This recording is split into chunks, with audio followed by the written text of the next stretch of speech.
Lakers, I wanted to take a quick second to go over transcript request forms. For those of you who have been working towards getting your list of schools and you feel like you're in a position where you are ready to have your transcripts and letters of recommendation sent to those schools, this is kind of that final step so that your guidance counselor, as well as the teachers who you've asked to fill out to write your letters of recommendation, know exactly where to send them. This does not mean that you have to wait until you are completely done and submitted for your own applications. You, in fact, have the entire time up until that deadline to continue to work on your packet and your application packets to submit.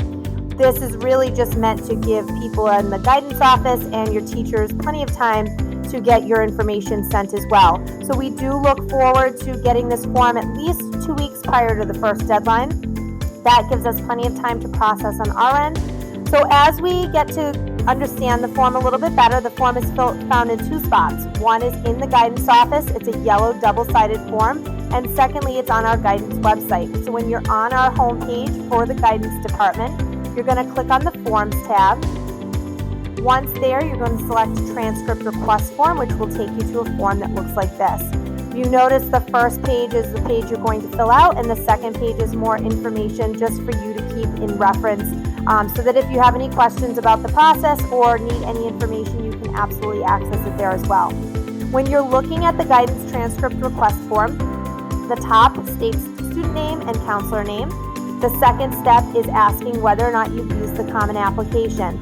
So that means if you've used it for 1 school or 8 schools, you're going to select yes. If in fact you have not used the common application for any of your applications, you will select no and skip to step 2. If you select yes, it's then going to ask for your common application email, which is the email address you use to log into your common application, and the password in which you use as well.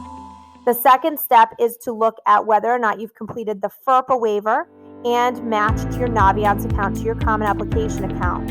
If in fact you're not sure about these steps or you have any questions about whether or not you completed these steps, please take a look at those tutorials as well, and that'll walk you through each one.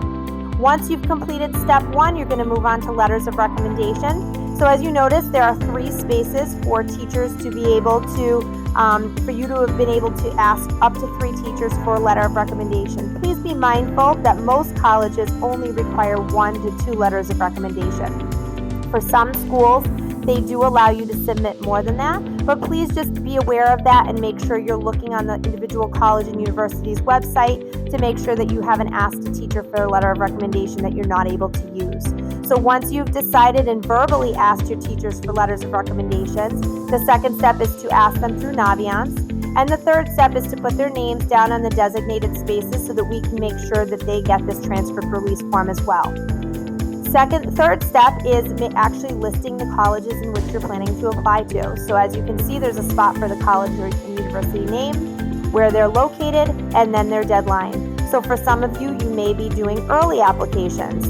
Those are considered early decision, early action, and priority. For some of you, you may be doing regular decision deadlines. And for others of you, you may have colleges that have more of a rolling deadline. So please make sure you're putting accurate information based on that school's actual deadline in which you're applying. The second step is to designate how you're applying to that individual school. So if in fact you've submitted your application or plan to submit your application through the common application, you're going to designate that here. If in fact you've submitted your application or plan to submit your application directly through that school's individual website or through a different third-party option, feel free to select the second option. Once you've reviewed everything and you feel like everything is accurate, you're going to bring this down to guidance or scan it and email it to your guidance counselor, and you're going to drop off along with the form $2 per school, which allows us to process it on our end.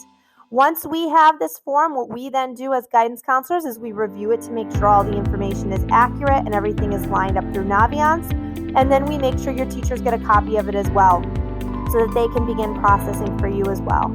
If you have any specific questions with regards to your school list or how to complete the form that's a little bit more specific to you, please feel free to reach out to your individual guidance counselor, and they'd be more than happy to help you. I hope this tutorial has been helpful.